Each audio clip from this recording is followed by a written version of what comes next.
ఇన్‌స్టిట్యూట్‌లో జాయిన్ అయితేనే నువ్వు ఫోటోగ్రాఫర్ అని ఎవరు బ్రెయిన్ వాష్ చేస్తున్నారు నీకు? ఎస్పెషల్లీ ఆంధ్ర, తెలంగాణ యూత్‌ని చాలా టార్గెట్ చేస్తున్నారు.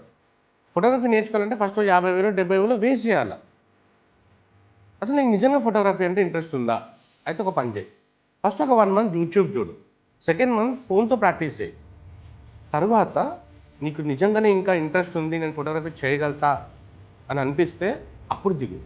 ఎందుకంటే ఫోటోగ్రఫీ అంటే కెమెరాలో, లైట్‌లో, లెన్స్‌లో కాదు. నీ ఐ, నీ విజన్ దాన్ని ఇంప్రూవ్ చేసుకో.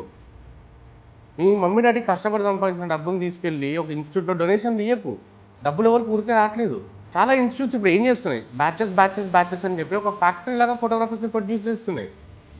కానీ రిజల్ట్ ఏంటి? ఎంతమంది సక్సెస్ అవుతున్నారు? ఎంతమంది ఫోటోగ్రాఫర్స్ అవుతున్నారు? ఎంతమంది అదే విలేజెస్ నుంచి వచ్చి కోర్సులు చేసి మళ్ళీ అదే విలేజెస్‌కి వెళ్తున్నారు? ఒక్కసారి ఆలోచించండి. ఎందుకంటే వాళ్ళకి స్కిల్ కన్నా షార్ట్‌కట్ ఇంపార్టెంట్. రియాలిటీ వేరు. షార్ట్‌కట్స్‌తో వర్కౌట్ అవ్వదు. కెమెరా కన్నా ముందు క్లారిటీ తెచ్చుకో. ఇంట్రెస్ట్ లేకపోతే ఇన్‌స్టిట్యూట్ కూడా వేస్టే. Hope you got my point.